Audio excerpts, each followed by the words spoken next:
and welcome to today's Speaker Spotlight. Today, we are joined by Latifa Aarab, a cultural expert who will be speaking at the Skillsme Leadership Summit. Latifa, can you tell us a little bit about what you do? Thank you very much, Diana, and thanks again for inviting me today for this live. So what I do is that I am a cultural expert, as you've just mentioned, and my job is to help organizations and leaders to manage multicultural teams and navigate across the complexities of cross-cultural interactions. So that means, for example, organizations or leaders that are working with people from different cultural backgrounds, different countries, or have partnerships with different people based in a different country, the way people work is going to be different. And so my job is to equip leaders and organizations with the tool to navigate these complexities so that they don't affect negatively the relationships, but also the business. And so so that's pretty much what I do. Yeah. I know, very nice. And Latifa, in your view, so does traditional leadership differ from cross-cultural leadership? And if so, why is it so important for emerging leaders to know about cross-cultural leadership? Yes. So I don't want to diminish, leadership as traditional versus cross-cultural. It's different, but there are similarities and there are differences. The first one is like when we talk about leadership, we think about leaders that need to demonstrate certain skills, certain leadership skills like business management, project management, financial skills, etc. But from the moment you add the international component to it, it becomes a little bit more complex because all of a sudden you probably are working with a team that is multicultural locally, but you can also be leading global offices, or you could be also working with partners in different countries. And so the skills that you have as a leader are good, but they are not going to be enough. And so, and the reason being that different cultures operate in different ways. They communicate in different ways, they work in different ways, their processes can be made different, decision-making can be made also differently. And so cross-cultural leadership is this sort of ability to be able to synthesize these multiple different ways of doing things simultaneously. And so a cross-cultural leader will have all these leadership skills, but in addition to that, he'll be able to adapt, to be flexible, to be able to read the room when it's a different culture. And so I'll give you an example. You could be, for example, managing a team that's everybody's Swedish, and in that team, the way you make decision is more like a sort of in an egalitarian way.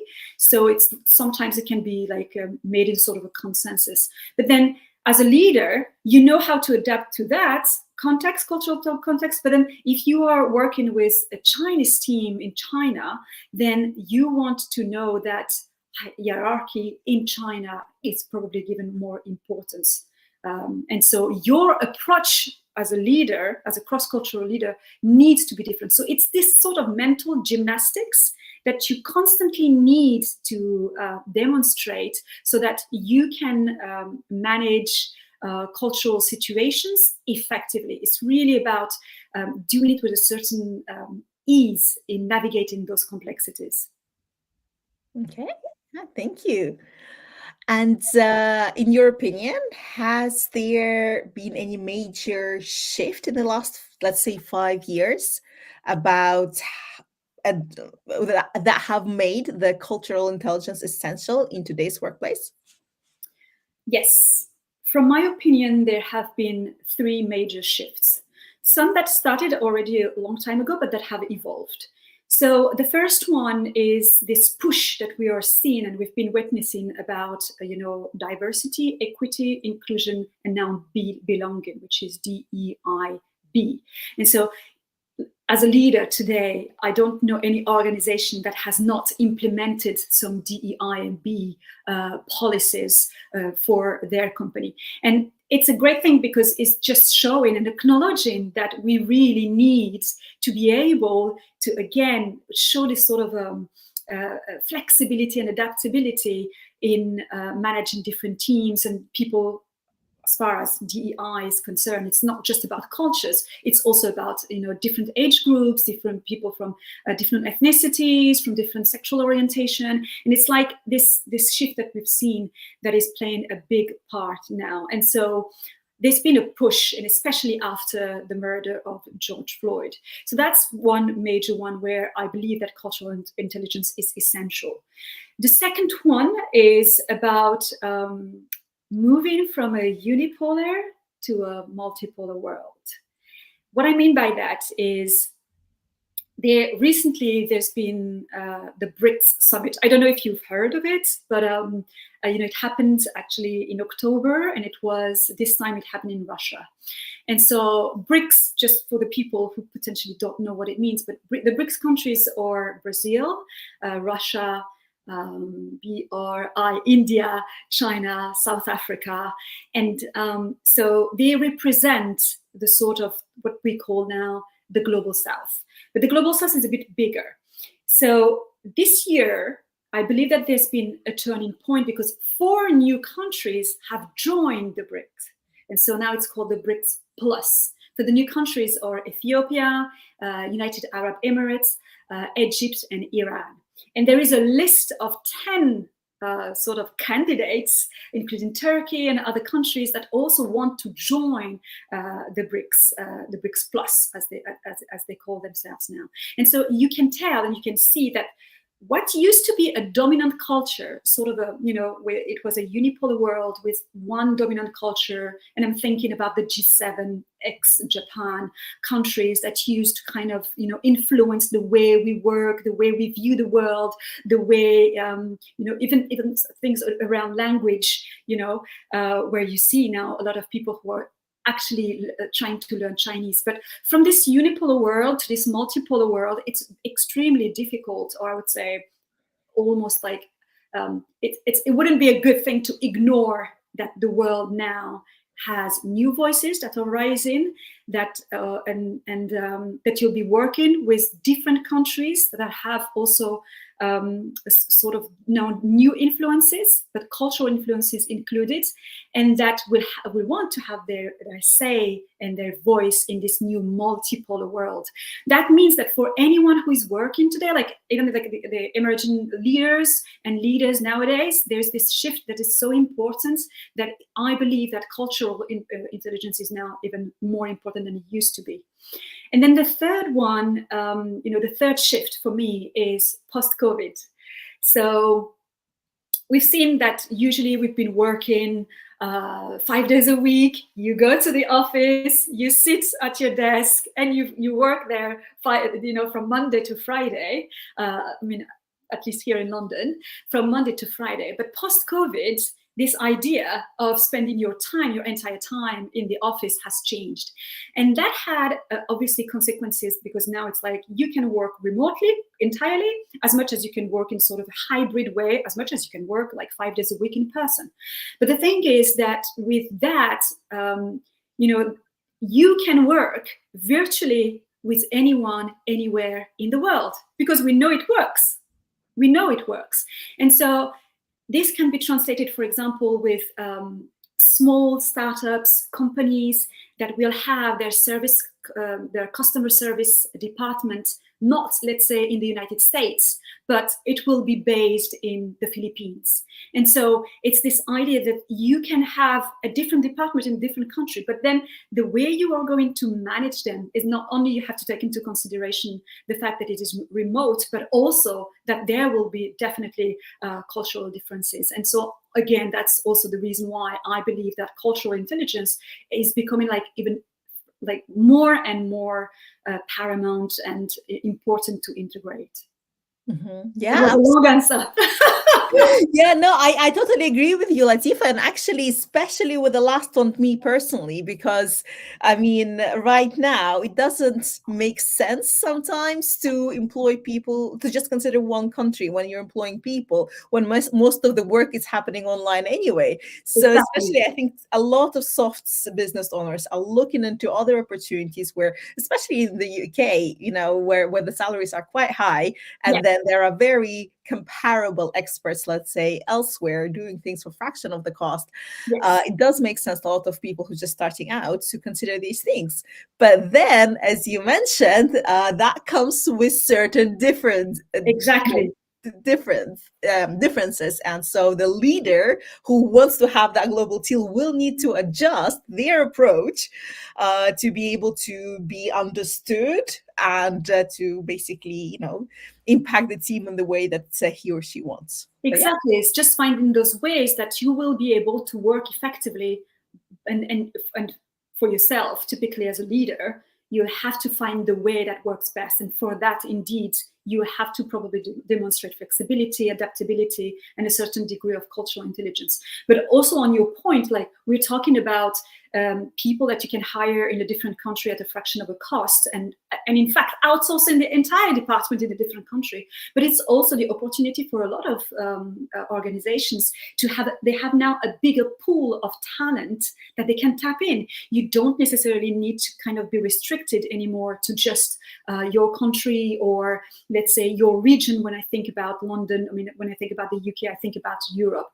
Now you can also be like, okay, well, I can have someone working in Spain because the skills that they have is exactly what I need, and I can't find it here in the UK. And so having that person probably traveling from time to time to the, to the main office, but then doing all the rest of the work that doesn't need you to be there in person, remotely in a different country. Yeah. Yeah, absolutely. New world, basically. Absolutely new world. It's a new world. Yeah, and it is a new world order. Like this multipolar world is a reality. And so, for me, if you ignore it, you're the one. You may not. The point is, you may not like it for certain reasons, but it's a reality. Mm-hmm. Totally. And do you have, Latifa, do you have any personal stories where cultural awareness made a big difference for you professionally? A personal story that made a difference for me, like in terms of cultural awareness, or Yeah, so because you understood the culture well, and then that's why you, I don't know, got certain things done that another person would not be able to do, for example. yeah, right. So in terms of example, when I used to work in a, oops, I hear you. oh, right. I don't know what happened with my screen. Sorry about that. So there, I have an example. Mhm. When I used to work in France, I was covering the Spanish market. And I was working with someone who was sent to Spain to open the office in the Spanish market. Mhm. And at that time, that person is British. His name is John. He's British, but he's an international manager. So he keeps traveling from different markets to implement whatever Mhm. the company wants to implement in different markets. And at that time, the head of sales, who was in France, who was only working and had primarily experience with the French market, has just been appointed as head of sales for the European market. And there was this meeting with the Spanish client. And so the client explains, this is the type of investment product we are looking for. This is the type of information we want. Could you please send us this information? So the meeting ends, and John and Arnaud from the new appointed head of sales for Europe have this conversation. Oh, that's great! It's a great meeting. Let's send them the information they are requesting, and let's also send them more information about other products that didn't ask for. And so John is like, no, we don't need, and we shouldn't send them information and overwhelm them with information they don't need. We've built the relationships. We know how they work. We know that when they want something and need something, they come to us, ask the question, and we deliver, which was true. It was completely true. So we were like building these relationships with the Spanish clients, and so it was sort of it was very fluid. We understand, when there is this sort of implicit way of working that you both understand without explicitly saying it. And so that was the way we were working with them. And then all of a sudden he was asking us to sort of change completely our approach and to communicate to them. And we knew that if we send them that, it would be like, we don't understand why you were sending us this information. We didn't ask for it. Are you trying to push on us to buy more products than we really need at the moment? And so the whole situation was a sort of an interesting situation, because on one hand, you've got John, who understands the Spanish market, who has built a relationship with the Spanish clients. And on the other hand, we've got someone who has just been appointed head of sales for Europe, who only has experience for the French market, and who thinks that what works for the French market is going to be replicable for the Spanish market. And so there was this back and forth of awkwardness for John to think, I don't want to embarrass myself and send something to them when actually we know each other and I know how they operate. And so there was this sort of tension between them. And so, that can then, it affects the relationship between the two people, the one who is the head of who is building and is going to becoming the head of the Spanish office, with now the newly appointed head of European markets. And then you've got, and so it creates this sort of tension between the two. And then that also has consequences on the members of the team. And so it creates this sort of issues in terms of cohesion, right? Mm-hmm. And then you've got the third aspect of it in this sort of triangle, which is the client. You need to understand how the clients operate. You need to understand what the client wants, how you build that relationship with the clients, and understand, that if they want something, they come straight to you, and they won't hesitate. There's this sort of a implicit trust that's built. And so for the head of sales in Europe, he couldn't understand this aspect. So for me, that was like an example where actually I think that the head of sales for Europe could have benefited from some training or some coaching or some or even like even if you don't go necessarily at the very beginning to a training, you can still be like, okay, I'm new to this. I've never worked for Spain. I've never worked for Sweden, for Germany, etc. I need you guys to sort of feed me in with what I need to know, and ask questions of how do you work with them? At least at the very beginning, if you don't have any training. But then, having a training around or workshops around, cultural intelligence is definitely an added bonus to it. Yeah. Mm-hmm. Okay. Well, since you're talking about this, so how does one even learn this cross-cultural communication? There are so many countries in the world. There are so many cultures. Is there any way, for example, me or another leader could I don't know, train themselves to understand maybe the key cultures, because there is no way you're going to know all cultures, right? But what's the best thing you could do? What's the best thing you can learn, in your opinion? Yes, so that's a very good question. And I think that the mistake that someone shouldn't make is that they need to learn every culture all of a sudden. And I think that, at least as far as I'm concerned, my approach is more like, which market are you concerned primarily? What are the cultures that you working with? It's not directly the culture, the people from those cultural backgrounds. And I think that learning about cultures is important, but for me, it's an aspect of it. I think the most important for me is to sort of look at it with a sort of going through a journey, journey where you get to that will guide you to become a little bit more culturally intelligent. And so basically it's a sort of a process. So to start with, like the first thing is, do you want to learn? Are you motivated? Are you curious? Are you open-minded? These are the first thing in the process, I believe, that you should ask yourself. Do you truly want to learn, or are you just like, I need to learn it, but but I know I'm not probably going to commit to it as much as I would want to. So the first aspect is really to be genuinely interested to learn. Mm-hmm. And the second step is to learn about the cultures that you are primarily working with.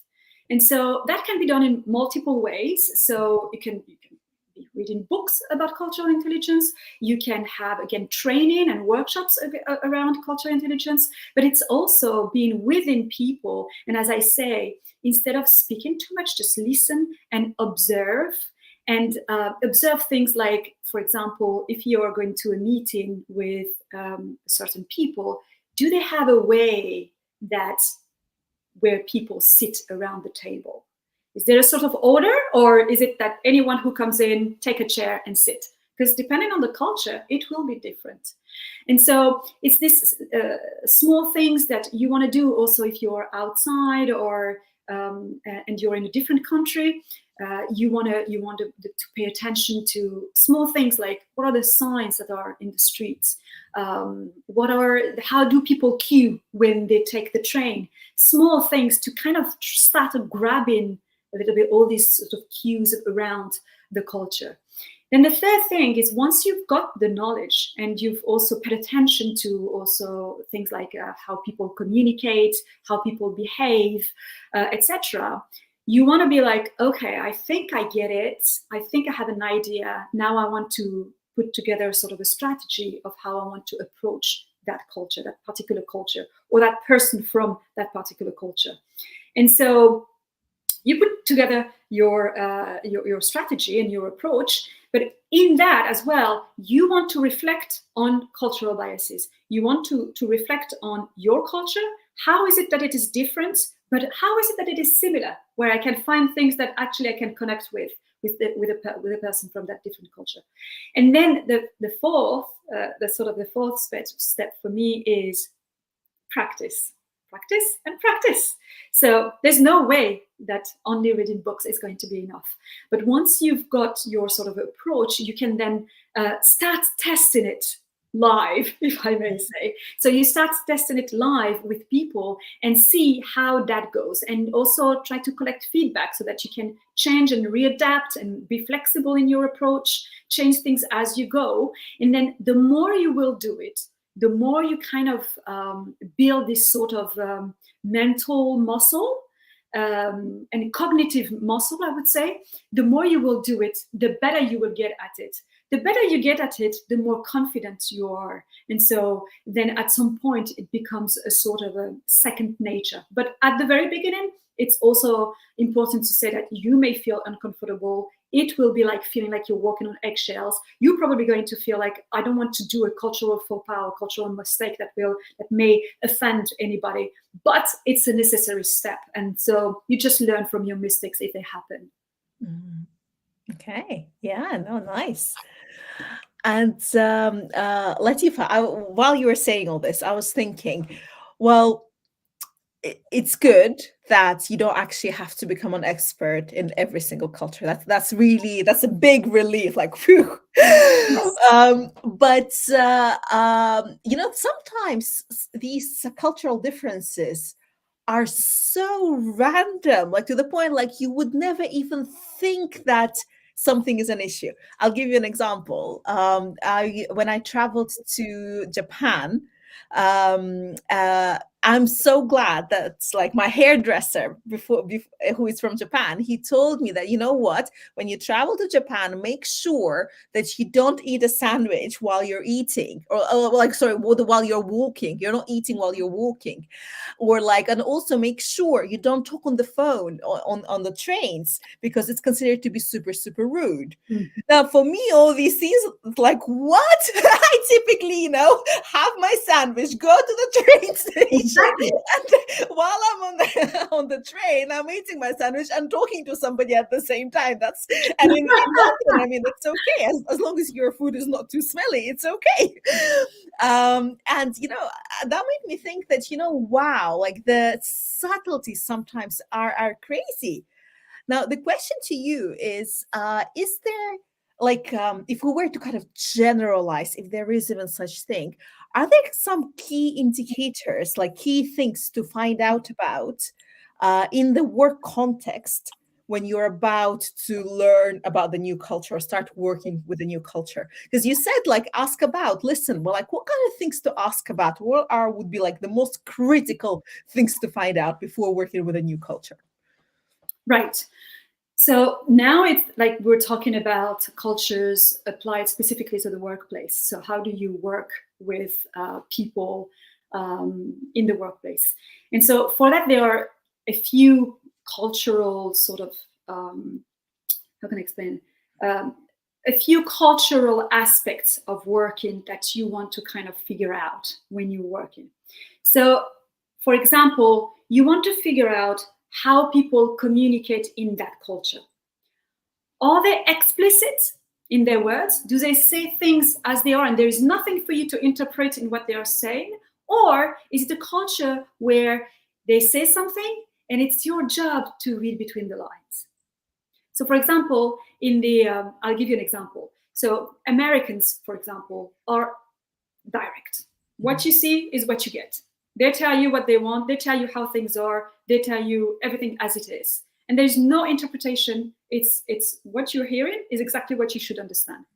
But if you go to cultures like, that we call high context culture, the communication is never going to be like entirely direct. So I'll give you an example.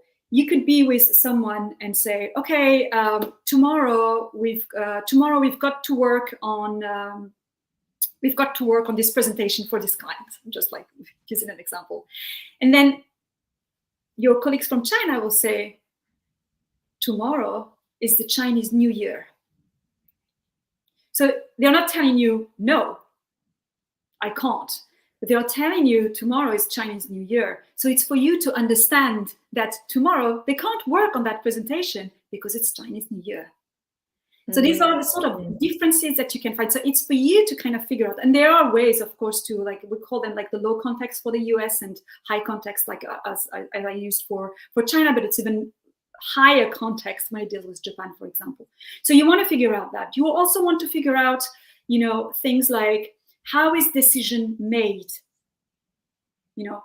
Is this the leader, the boss, the manager? He says, you need to do this, you need to do this, you need to do that, and you have to respect and obey. Abide, not obey, but abide to what your manager is asking you to do. And so that means that it is a hierarchical way of doing things. Or you could be in sort of like what is a lot of the case in Nordic countries, where people are like, oh yeah, I think we should do this, I think we should do that, and then it's like sort of a brainstorming conversation that's going on, and then at the end you come up with a sort of a decision on what you want to do. And so these are things like, how is it? Is it hierarchical? Is it egalitarian? Is it high context, as I said, or is it low context? There are other aspects other than these two. How do you build trust? Do you build trust because you've been performing well your job, and then it gives the feeling to the opposite side that, okay, this is someone I can trust? Or do you need to first build a relationship before you can gain my trust? And that also is going to be different depending on cultures. So they are like, I'm not going to go through all of them, but these are a few examples on what you want to sort of figure out when you are in the workplace, and that are like aspects that are important in work, so that you can work effectively.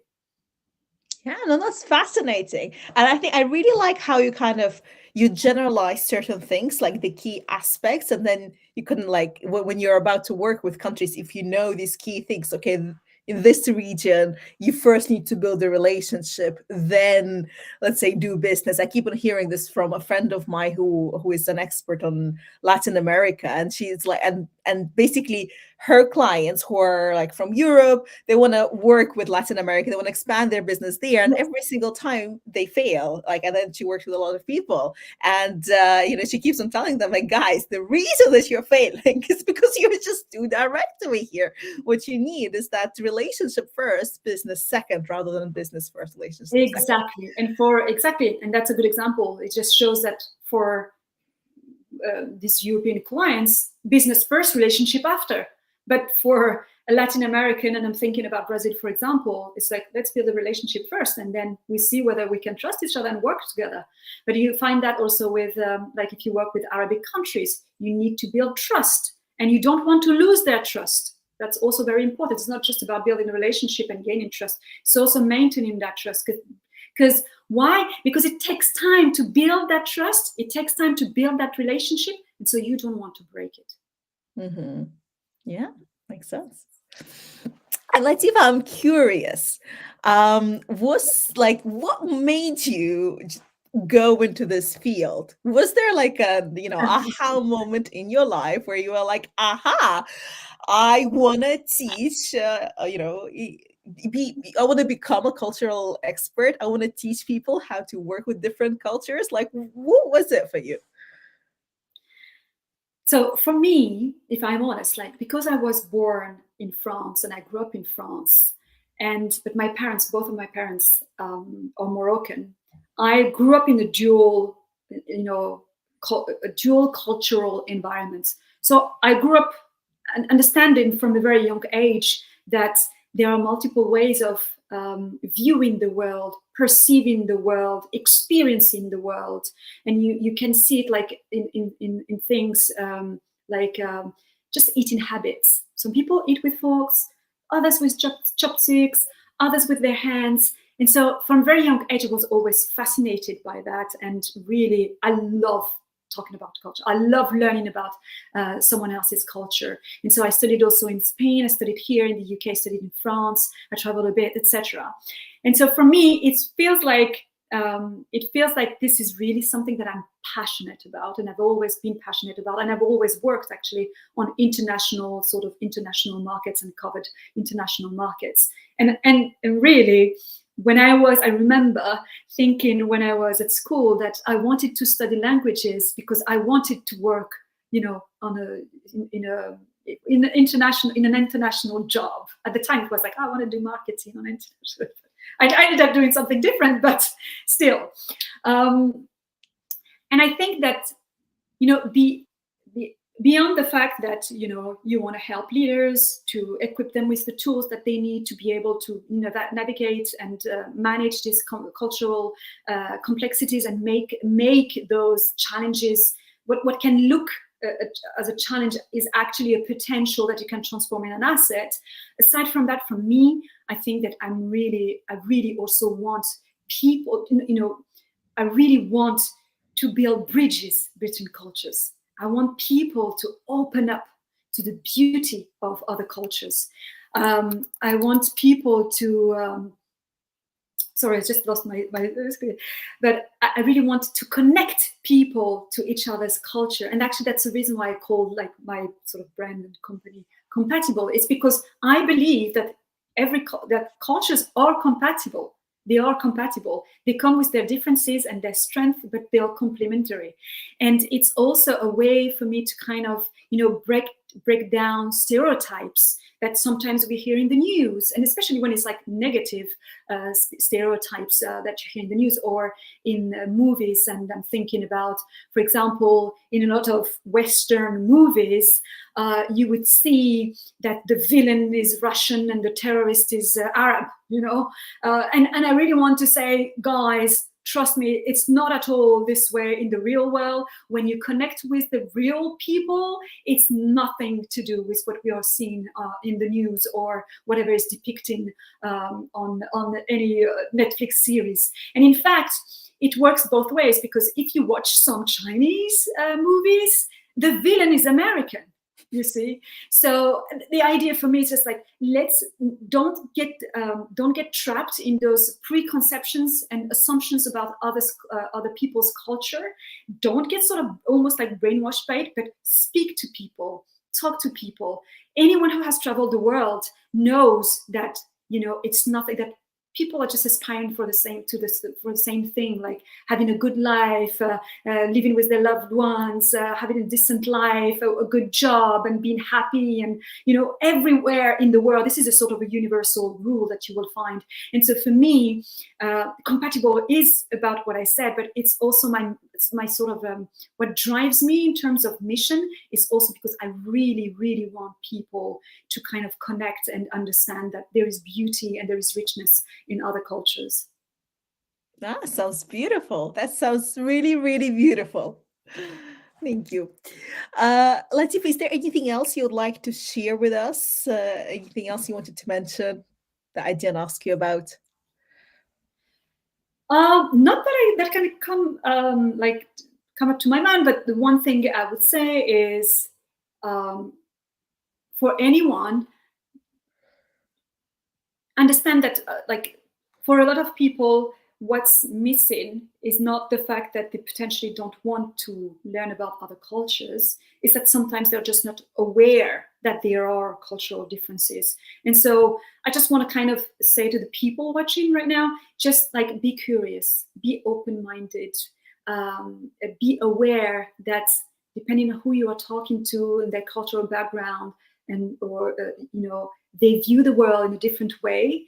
It's not necessarily the way you view the world, but there's not necessarily a right or wrong, because there's not a culture that is superior to another. They are just different. And I think that this diversity in cultures, I think this is what makes the world and humanity a beautiful place. Because imagine if we were all having, the sort of same way of thinking, same way of communicating, which is it would be so boring, if I may say. Yeah. Yeah, no, that's true. I agree. I agree. And Latifa, so you will be joining us at the Skillsme Leadership Summit. What will you share there with the attendees? What will you teach them there? Why should they join your session? Yeah, so I think I'll be talking about a few of the things that we've talked about here, including cultural awareness. I'll be also talking about sort of key dimensions of cultural intelligence, and we touched on it a little bit, like communication style, decision making, hierarchy, relationship based versus task based. So these are the things that I'll be talking about during the Skillsme Summit. Yeah. No, very nice. I'm very excited to join your session. And Thanks. yeah, and finally, where can people find you after this? So people can find me on LinkedIn. So you can connect with me on LinkedIn. If you look for my name, Latifa Aarab, then just send me a request, or you can follow my page if you want. And then you can also connect with me on Facebook and Instagram. And the account is Compatible Official. And so yeah, just you can connect with me there, follow my page. I regularly post content around cultural differences, etc., and cultural awareness. And then and if you have any question, you can send me an email, or if you want to book a consultation, you can send me an email at info@compatibleofficial.com. Perfect. Thank you very much for this, Latifa. It was lovely to Thank have a you, chat. Diana. It was really good, and I really enjoyed this conversation with you. Thank you. Have a lovely day there. You too. Thank you. Bye. Bye bye, everyone. Bye.